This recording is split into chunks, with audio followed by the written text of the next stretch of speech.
प्राचीन समय में चीन के धुंधले पहाड़ों में जहां बादल आसमान से उतर आते थे, तांग राजवंश के अंतिम दिनों की हवा में एक उदासी का माहौल था। यह वह दौर था जब साम्राज्य की नींवें हिल रही थी, जब योद्धा अपनी तलवारों को चमकाने के लिए राज्यों में भटक रहे थे और प्रेम की कहानियाँ युद्ध की आग में जलकर राख हो जा रही थी। इन पहाड़ों की गोद में बसा था एक छोटा सा गांव, जिसका नाम था लान यून, नीले बादलों का गांव। यहाँ की हवा में हमेशा एक मीठी सी सुगंध तैरती थी, जो जंगली फूलों और बांस के पत्तों से आती थी। लेकिन एक रात जब चांद आधा था, सब कुछ बदल गया। मेलिंग गांव की सबसे कुशल तलवारबाज थी। उस रात अपने घर की छत पर बैठी थी।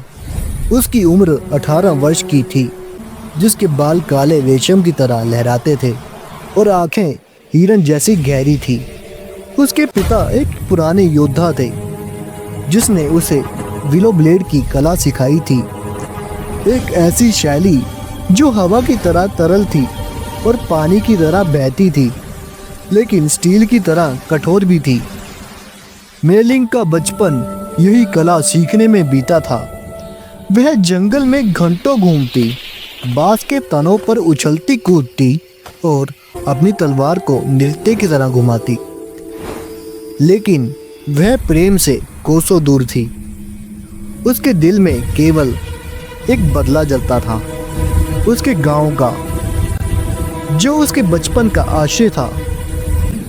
वह उस रात क्रूर राजा झाओ की सेना के आगमन से चिंतित थी। झाओ एक विशालकाय पुरुष था, जिसके चेहरे पर निशान थे जो उसके युद्ध की कहानियां बयान करते थे। वे साम्राज्य के सबसे खतरनाक लुटेरे थे। उनकी सेना, जिसे लोग रक्त भेड़िया कहते थे, वह आग और तलवार की तरह तेज थे। वे गांव में घुसे, घरों को लूटा और महिलाओं का अपहरण किया और पुरुषों को भी काट डाला। मेलिंग ने अपनी तलवार उठाई, लेकिन वह अकेली थी। गांव की चीखें हवा में गूंज रही थी। नहीं, मेरी बेटी को छोड़ दो। एक माँ की पुकार गूंजने लगी जब सैनिक उसके घर में घुस रहे थे। मेलिंग दौड़ी, लेकिन देर हो चुकी थी। नहीं, उसे छोड़ दो। उसके पिता ने अंतिम सांसें लेनी शुरू की। खून से सने होठों से कहा, बेटी मेलिंग, तलवार मत उठाना, मेरे बिना जीना सीख। लेकिन मेलिंग का दिल पिता की बात सुनने को तैयार ही नहीं था। पिताजी, मैं इनको मार डालूंगी। ये राक्षस है और सबको जला देंगे। वह जंगल में भागी, घायल और टूटी हुई, लेकिन उसके सीने में आग जल रही थी। पीछे से सैनिकों की हंसी गूंज रही थी।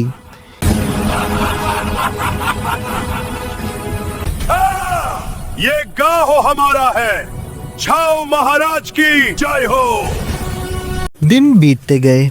मेलिंग ने पहाड़ों की एक गुप्त गुफा में शरण ली।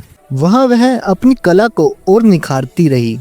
सुबह सुबह वह बर्फीली नदियों में स्नान करती, फिर बांस के जंगलों में अभ्यास करती। उसकी तलवार हवा को चीरती और पत्तियों को उसके चारों ओर नचाती। लेकिन रातें कठिन थी। सपनों में उसको अपने गांव की चीखें सुनाई देती और वह जागकर रोती।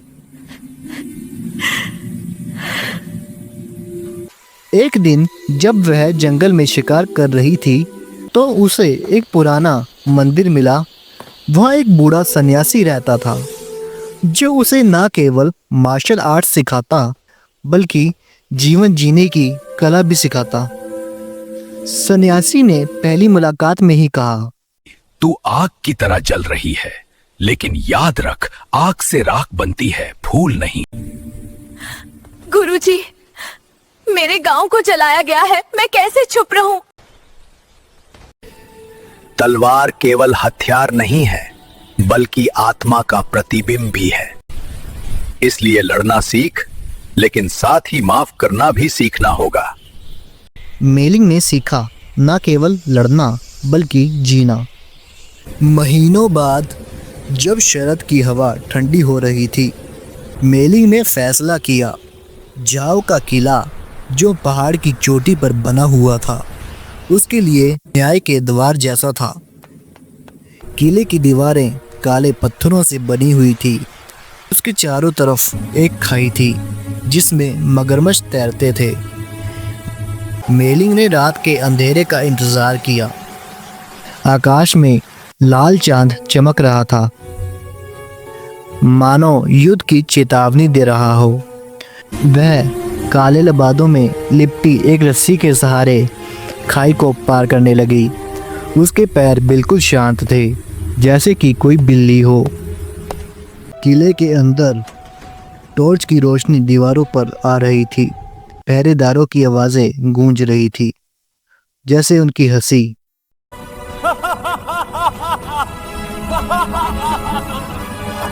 और शराब की महक भी आ रही थी, और साथ ही लूट का बंटवारा भी हो रहा था।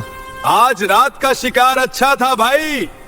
वो गांव की सुंदर लड़कियां। एक पहरेदार ने हंसते हुए कहा। दूसरे ने जवाब दिया, हाँ, लेकिन झाओ महाराज गुस्से में है, कहते हैं कि कोई जासूस किले में घुस गया है। मेलिंग ने छत पर चढ़कर झांका।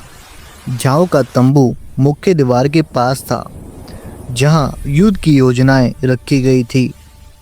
वह चुपचाप उतरी, एक एक कदम सोच समझकर रखा, लेकिन तभी एक पहरेदार ने उसकी परछाई देख ली। कौन है वहां? रुक जाओ हरामी! उसने चिल्लाया। तलवारें निकली और युद्ध शुरू हो गया।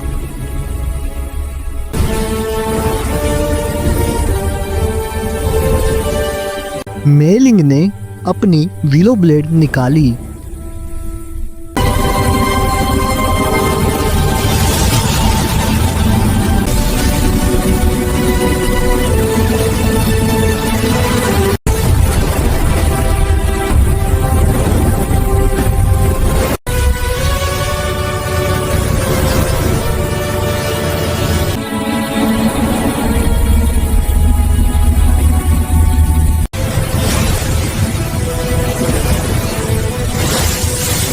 पहला हमला इतना तेज था कि पहरेदार की तलवार हवा में उड़ गई।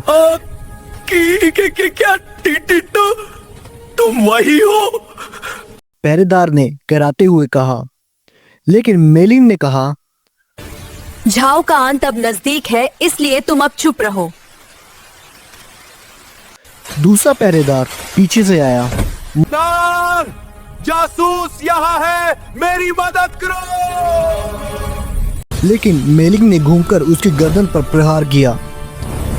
वो प्रहार ज्यादा घातक नहीं था, बस बेहोश करने वाला था, क्योंकि वह कला जानती थी कि मारना आसान है लेकिन जीवित रखना बहुत कठिन। लेकिन शोर फैल गया था और तब वह पास के जंगल में भागी। उस समय उसकी मुलाकात जियान से हुई। जियान एक लंबा और चौड़ा योद्धा था, जिसके बाल कंधे तक लहराते थे और भाला हाथ में रहता था। उसकी आंखें तूफानी बादलों से भी गहरी थी और चेहरा एक रहस्य की किताब जैसा। वह झाओ को मारना चाहता था, लेकिन मेलिंग को देखते ही वह रुक गया। तुम कौन हो और यहाँ क्या कर रही हो? उसने पूछा, भाला उठाते हुए। मेलिंग ने तलवार घुमाई। हीन झाओ की मौत अब करीब है, तुम उसके पागल कुत्ते हो। जियान ने सिर हिलाया। नहीं, लेकिन झाओ मेरा पिता है। मेलिंग चौंक गई। नहीं, तू भी झूठा है, तू भी वही राक्षस है ना? उनकी लड़ाई शुरू हुई। तलवारें आपस में टकराई और चिंगारियां उड़ी। हवा को चीरने की आवाजें गूंजी। जियान की शैली कठोर थी, जैसे पहाड़, जबकि मेलिंग की तरल जैसे नदी। वे बराबर थे, लेकिन अंत में जियान पीछे हट गया। रुको, मैं तुम्हारा दुश्मन नहीं। मैं झाओ के पापों का प्रायश्चिताप कर रहा हूं। भागो, वरना दोनों मरेंगे। मेलिंग स्तब्ध थी। वह भागी, लेकिन जियान का चेहरा उसके मन में अटक सा गया था। अगले दिन वह मंदिर में लौटी, लेकिन मन शांत ना था। सन्यासी ने कहा, प्रेम और नाफरत एक ही सिक्के के दो पहलू हैं। क्या तूने उसको देखा? मेलिंग ने सिर हिलाया। हाँ गुरुजी, लेकिन वो झाओ का बेटा है। मैं क्या करूं गुरुजी? सन्यासी बोले, तुम अपने दिल की सुनो, तलवार की नहीं। मंदिर एक गहरी घाटी में था, जहां झरने की आवाज हमेशा गूंजती रहती थी। जियान वहां पहुंचा, थका और हारा हुआ। उसका बचपन किले में बीता था, झाओ की क्रूरता की साए में। बचपन में जियान ने देखा कि कैसे उसके पिता ने गांव जलाए और निर्दोषों को मारा। एक रात जब झाओ ने एक बच्ची को मारा, जियान ने विद्रोह किया। पिताजी रुक जाओ, ये पाप है आपको लोगों को मारने का कोई हक नहीं। लेकिन झाओ गरजा, चुप हो जा बेटा, तू बहुत ही कमजोर है। योद्धा बन जा या फिर तू मर जा। झाओ ने उसे कैद कर दिया। भागने के बाद जियान ने एक घुमक्कड़ योद्धा से भाले की कला सीखी, एक ऐसी शैली जो तूफान की तरह घूमती थी। अब वह झाओ के लिए लड़ता था, लेकिन गुप्त रूप से विद्रोहियों की मदद करता था। मेलिंग ने मंदिर के बाहर छिपकर देखा। जियान ध्यान में लीन था। उसके भाले पर खून के धब्बे थे। वह अंदर घुसी। अगर तुम झाओ के बेटे हो तो तुमने क्यों मेरी जान बख्शी है? क्योंकि मेरी दिल में भी वही आग जलती है जो तुम्हारे दिल में जलती है। बदला नहीं बल्कि न्याय की। हो कौन तुम? मैं मेलिन लान युन की बेटी। झाओ ने हमारा सब कुछ छीन लिया। जियान ने सिर झुकाया। मुझे माफ करना, मैं भी उसके साथ लड़ता था, लेकिन अब और नहीं। आओ बैठो। उन्होंने रात भर बातें की। मेलिंग ने अपने गांव के बारे में बताया। मेरी माँ चीख रही थी, बेटी भाग भाग, ही उसके आखिरी शब्द थे। जियान ने अपना दर्द साझा किया। मेरी माँ ने कहा था, जान क्रूरता की विरासत मत बनाओ। लेकिन मेरे पिता ने उसे भी मार डाला। सुबह तक उनकी दुश्मनी प्रेम में बदल चुकी थी, लेकिन कर्तव्य बाध्य था। जियान ने कहा, क्या हम साथ लड़े? झाओ को रोके। कि मेलिंग ने हिचकिचाते हुए जवाब दिया, लेकिन मैं तुम पर विश्वास कैसे करूं? जियान ने हाथ बढ़ाया। तुम्हें मुझ पर विश्वास करना ही पड़ेगा। उन्होंने साथ लड़ना शुरू किया, झाओ की सेना के छोटे छोटे दलों को हराते।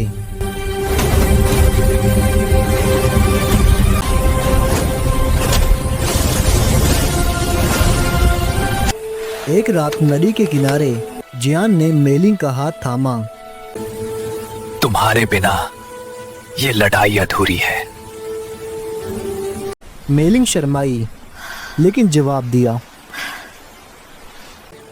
तो क्यों ना साथ लड़े और साथ ही जिए।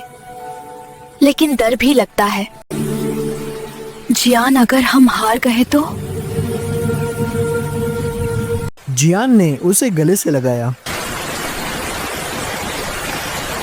डरो मत, हमारी ये आग कभी भी नहीं बुझेगी। उनके मिलन से उनके हथियारों में एक जादुई शक्ति आ गई।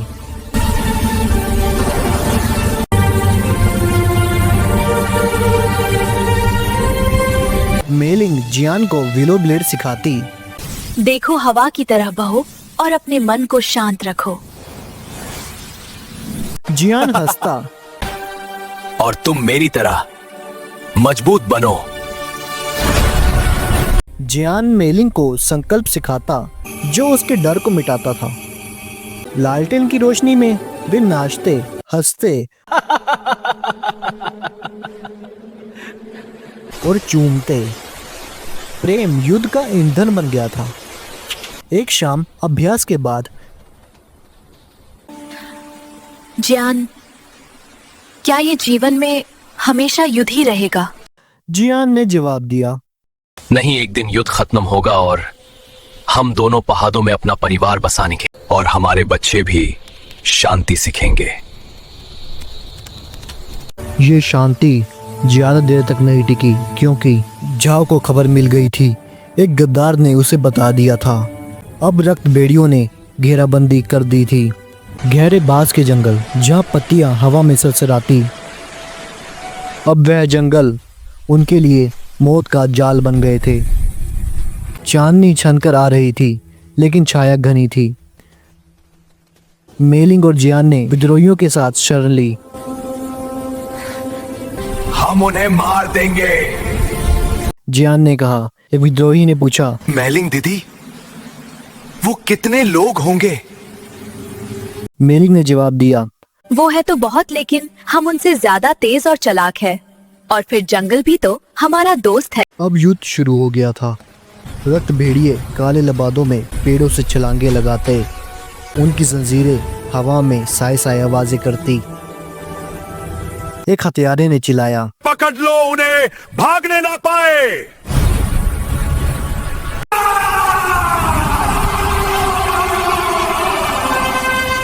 मेलिंग ने तलवार निकाली जिसकी चमक चांदी जैसी थी। वह उछली, एक जंजीर काटी और हमलावर को गिराया।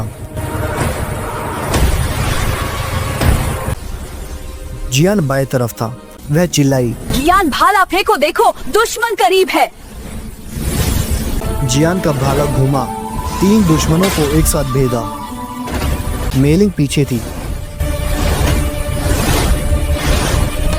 जंगल जीवंत हुआ, बांस टूटे, पत्तियां उड़ी, चीखें गूंजी। एक हत्यारा मेलिंग के पीछे खड़ा था। मर जा कुतिया। लेकिन जियान ने भाला फेंका।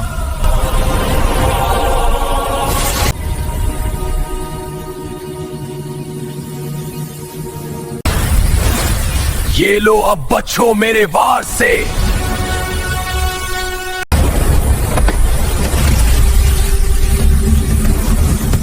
नेता आया, विशाल और निशान युक्त, जिसके पास 2 तलवारें थी, जिसकी ताकत जबरदस्त थी। वह बोला, तुम दोनों को मारकर मैं झाओ महाराज का बदला लूंगा। वह मेलिंग पर झपटा। तलवारें टकराई।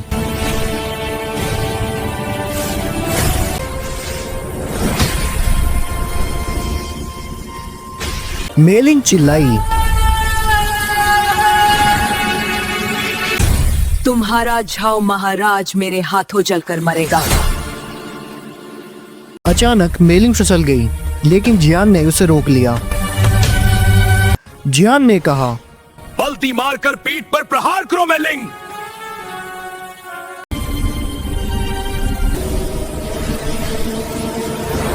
नेता गिर गया। कराते हुए बोला, जाओ जीतेगा, जाओ की जय हो। लेकिन यह अंत ना था और लड़ाई अभी बाकी थी। विद्रोहियों ने जश्न मनाया।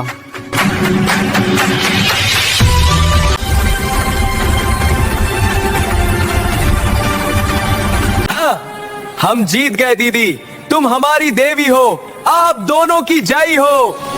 नहीं, हम सिर्फ रक्षक हैं और कुछ नहीं।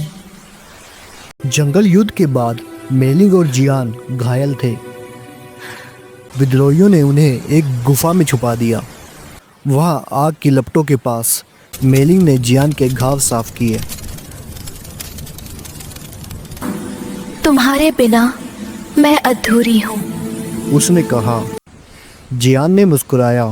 फिर तो पूरा होना पड़ेगा। तुम्हें दर्द हो रहा है क्या? मेलिंग ने सिर हिलाया। नहीं, बस डर लग रहा है। जियान ने कहा, डरो मत, हम साथ हैं ना। उनकी बातें गहरी होती गई। जियान ने बताया कि कैसे झाओ ने मेरी माँ को मार डाला, जो निर्दोष थी, जो सिर्फ शांति चाहती थी। माँ ने मरते समय मुझसे कहा था कि जियान बेटा शांति से रहना। मेलिंग ने अपना बचपन साझा किया। पिता के साथ जंगल में दौड़ना और फूल तोड़ना और एक शांतिपूर्वक जीवन के सपने देखना, मुझे उनकी बहुत याद आती है। वो हमेशा कहते थे कि बेटी तलवार हमेशा हृदय से चलती है। प्रेम ने उनके घाव भर दिए। लेकिन झाओ की सेना बढ़ रही थी अंतिम स्वतंत्र शहर की ओर। शुआन चेंग अब खतरे में था। विद्रोहियों का दल कुल 50 योद्धाओं का था। उन्होंने योजना बनाई। मेलिंग नेता बनी। हम चुपके से हमला करेंगे जंगल के रास्ते। कौन कौन तैयार है? सभी ने चिल्लाया, हम। जियान सहमत। उन्होंने हफ्तों परीक्षण लिया। सुबह नदी में तैरना, दोपहर तीरंदाजी और शाम को तलवारबाजी करनी। मेलिंग ने सभी को विलो ब्लेड सिखाई, एक सामूहिक नृत्य। देखो, सारे साथ में, बहो अकेले नहीं। जियान ने भाले से रक्षा करना सिखाया। रातें प्रेम की थी, चांद के नीचे गीत गाते, कहानियां सुनाते। एक विद्रोही ने पूछा, दीदी, आपको जान भैया पर भरोसा है ना? मेलिंग ने हंसकर कहा, हाँ बिल्कुल, क्योंकि मैं उसी से पूरी हूँ। वो मेरा आधा हिस्सा है। एक रात तूफान आया, बिजलियां चमकी, बारिश बरसी। मेलिंग और जियान गुफा में अकेले थे। जान, अगर हम हार गए तो? मेलिंग ने जियान से पूछा। जियान ने उसे गले से लगाया। हम ही जीतेंगे। तुम्हें याद है पहली मुलाकात जब तुमने कहा था कि मैं झूठा हूं? लेकिन अब मेलिंग हंस पड़ी।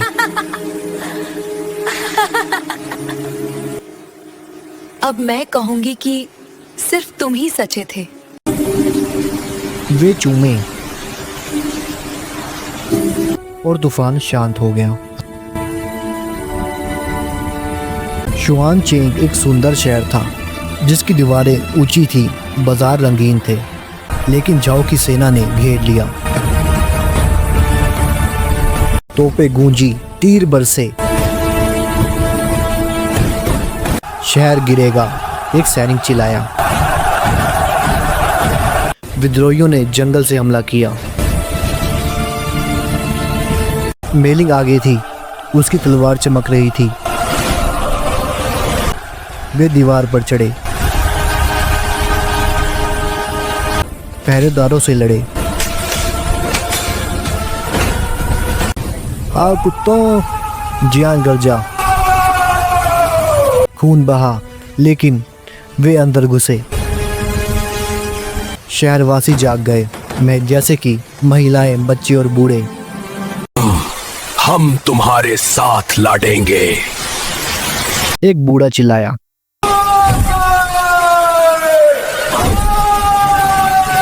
झाओ तंबू में था, योजनाएं देख रहा था। जियान अकेला घुसा। पिताजी रुक जाओ, ये पागलपन रोक दो। झाओ हंसने लगा।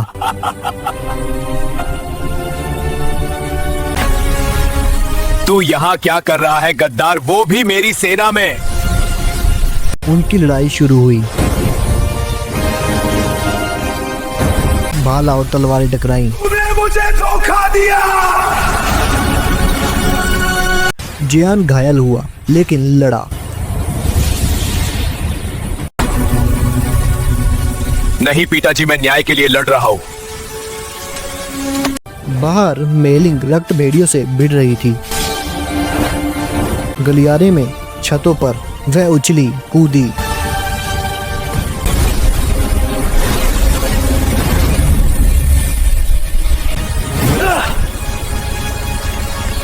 मुझे छोड़ दो, मुझसे मत लड़ो। मेलिंग ने जवाब दिया, झाओ के लिए तुम्हें मरना पड़ेगा। एक एक हथियारा गिरा। अंत में चट्टान पर चेरी ब्लॉसम उड़ रहे थे। मेलिंग झाओ से लड़ी। मेरे गांव का बदला तुम्हें मारकर ही पूरा होगा। तलवारें टकराई। झाओ ताकतवर लेकिन मेलिंग तेज। झाओ हाफने लगा। तू छोटी लड़की बहुत तेज है। जियान को तीर लगा और वह गिर पड़ा। मेलिंग चिल्लाई,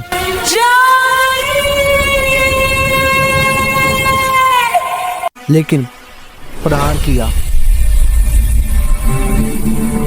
झाओ मर गया। झाओ के मरते ही सेना बिखर गई। मेलिंग ने जियान को उठाया और डॉक्टर आए। उसका घाव साफ किया। जियान बच गया। वह फिर से पहाड़ों में लौटे। गांव फिर से बच गया। शांति और प्रेम की यह कहानी अमर हो गई। अगर आपको कहानी पसंद आई तो सब्सक्राइब जरूर करें। खोई हुई कहानी। फिर मिलेंगे एक और जबरदस्त कहानी के साथ। Bye bye.